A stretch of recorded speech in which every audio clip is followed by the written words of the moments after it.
Welcome back, students.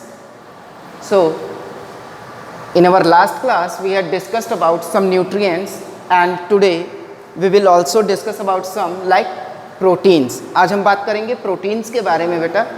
So, as you know that our body made up of cells. हमारी body जो है वो cells से बनी हुई है. Clear? So, proteins mainly जो होते हैं ये क्या करते हैं? दे फॉर्म सेल्स यानी सेल फॉर्मेशन में हेल्प करते हैं. और बेटा these are also required to replace old and damaged cells. यानी प्रोटीन्स जो होते हैं इसलिए भी ज़रूरी होते हैं क्योंकि ये क्या करते हैं, ये हमारी जो पुरानी और डैमेज्ड सेल्स होती हैं उनको भी ये रिप्लेस करते हैं. क्लियर? अब बात आती है बेटा जो ग्रोइंग चिल्ड्रेन होते हैं और सिक पीपल होते हैं उनको जो है प्रोटीन्स की ज़्यादा ज़रूरत होती है. क्यों ज़्यादा ज़रूरत होती है बेटा? क्योंकि हमारी बॉडी क्या करती है, ग्रोथ कर रही होती है, ग्रो कर रही होती है इन ग्रोइंग चिल्ड्रंस में, बच्चों में. ठीक है, तो बच्चों की बॉडी जब ग्रो कर रही है मीन्स नंबर ऑफ सेल्स भी बढ़ रही है. ठीक है, सेल फॉर्मेशन इंक्रीज कर रही है, तो उस अकॉर्डिंग हमें प्रोटीन्स ज़्यादा रिक्वायर्ड होते हैं.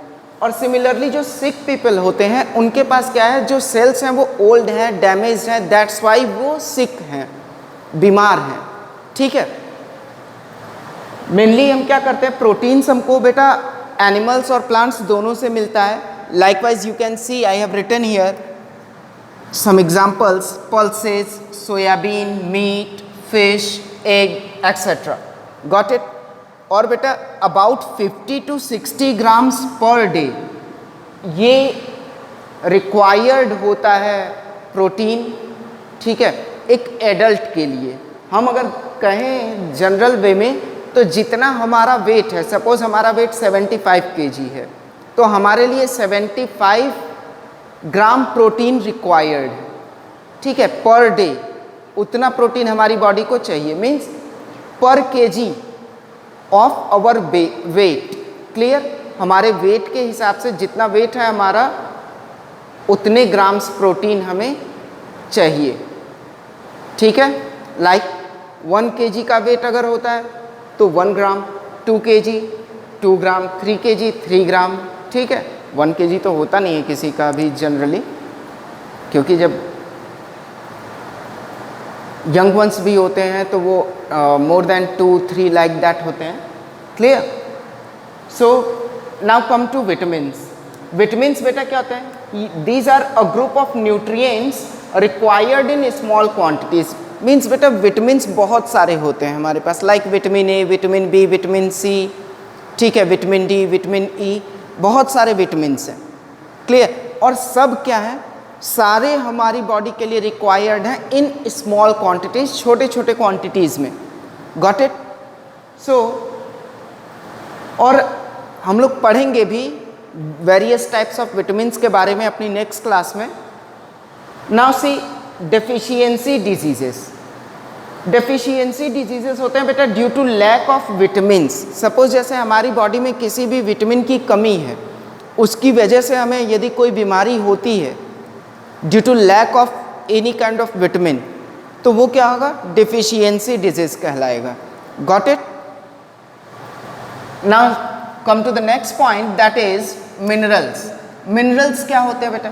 Minerals are the nutrients that contain certain elements. यानी मिनरल्स ऐसे न्यूट्रिएंट्स होते हैं जो कि कुछ एलिमेंट्स को कंटेन करते हैं. लाइक मैंने एग्जांपल यहाँ पे लिखा है, आयरन, कैल्शियम, फॉस्फोरस, आयोडीन, ये कुछ हमारे एलिमेंट्स हैं जो कि मिनरल्स के फॉर्म में पाए जाते हैं. ठीक है, and that are consumed by और used by our body. Got it? Now see ये भी क्या है, it is also requires in small quantities. ये भी छोटे छोटे क्वांटिटीज़ में रिक्वायर्ड होता है for maintaining good health.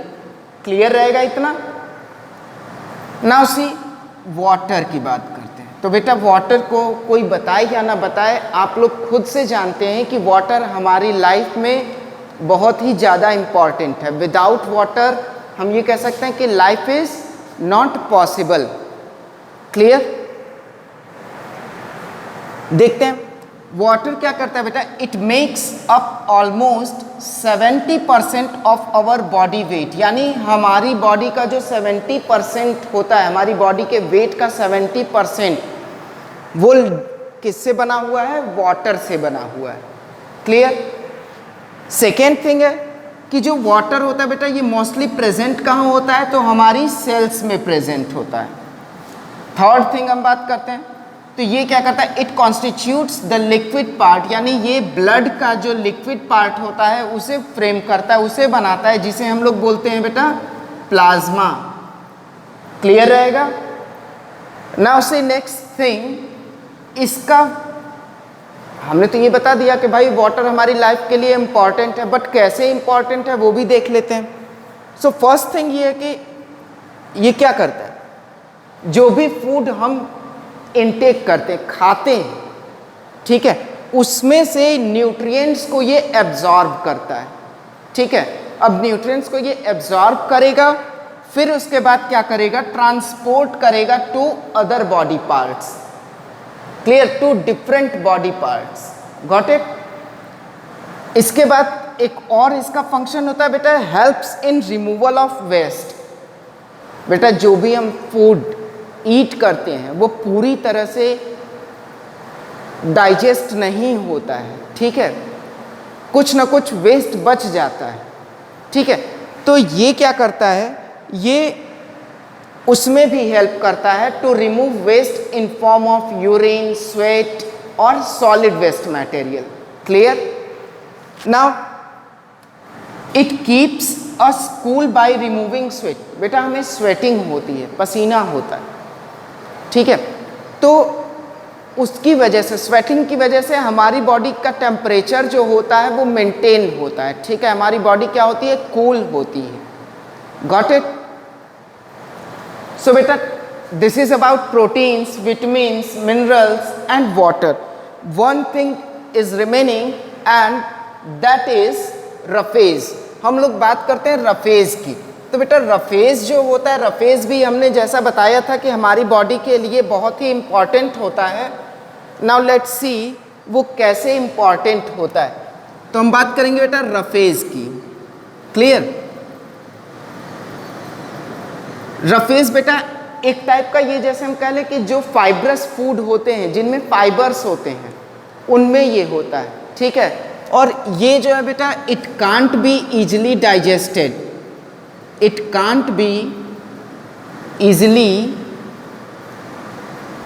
Digested, means ये इजिली डाइजेस्ट नहीं होता है। क्लियर। अब क्या होता है, जब ये डाइजेस्ट नहीं होता है बेटा, तो ये क्या करता है, पहली चीज तो ये करता है, it add bulk to food, यानी हमारे फूड में ये एक बल्क ऐड करता है। Got it. बल्क ऐड करता है।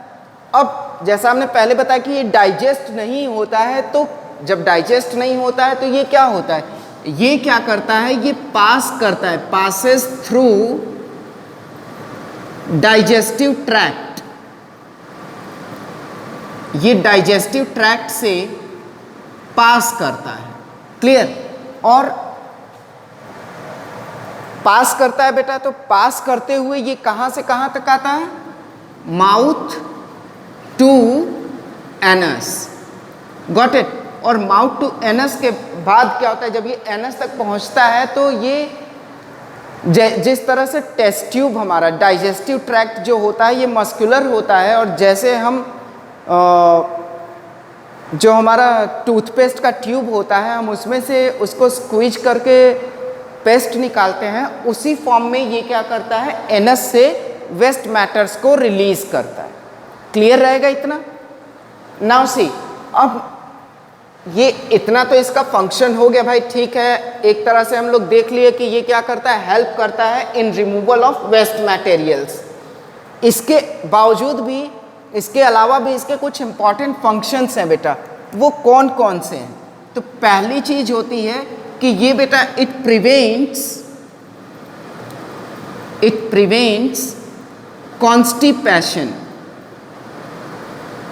It prevents constipation and ensures bowel movement. Clear बेटा? कॉन्स्टिपेशन मीन्स बेटा ये हमको क्या करता है, ये तनाव मुक्त रखता है, हमारे बाउल मूवमेंट को ये प्रॉपरली अलाउ करता है कि जो बाउल मूवमेंट है वो प्रॉपर वर्क करता रहे। नेक्स्ट थिंग बेटा ये क्या होता है, इसमें जो होता है बेटा फाइबर्स होते हैं, ठीक है। और अगर हम हाई फाइबर्स वाली डाइट अगर लेते हैं, ठीक है, मैंने पहले ही बताया रफेज में फाइबर्स होते हैं, वॉट एवर मेनली ये क्या होता है, जैसे कि प्लांट से ऑब्टेन्ड होता है, और जो भी फ्रूट्स और वेजिटेबल्स हम अगर फाइबरस यूज़ कर रहे हैं, तो अगर हम हाई फाइबर डाइट यूज़ करते हैं बेटा, ठीक है, तो हाई फाइबर डाइट क्या करता है, इफ़ यू आर यूजिंग, तो इससे हमें क्या मिलता है बेटा, दो चीज़ें होती हैं। पहली चीज़ तो जो हमारा क्या करता है ये, इट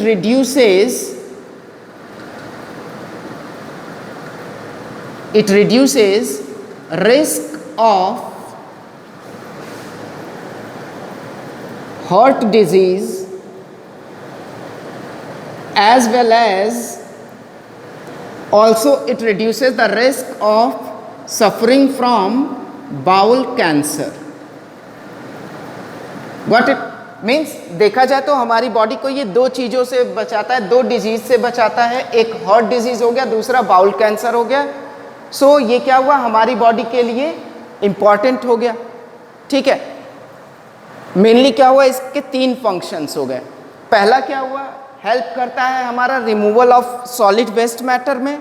दूसरा हो गया कि हमें कॉन्स्टिपेशन से बचाता है और हमारे जो बाउल मूवमेंट है उनको ये इंश्योर करता है कि वो प्रॉपरली वर्क करें। तीसरा है कि जब हम हाई फाइबर डाइट लेंगे, हाई फाइबर रफेज वाली डाइट अगर हम लेते हैं, तो उससे हमें हार्ट डिजीज और बाउल कैंसर होने का खतरा कम हो जाता है। क्लियर रहेगा? So beta, this is all about nutrients. Got it? In our next class, we will discuss about some vitamins.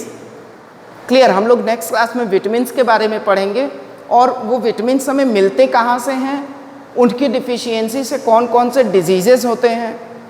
Clear? So this is all about today's class. Thank you and have a nice day.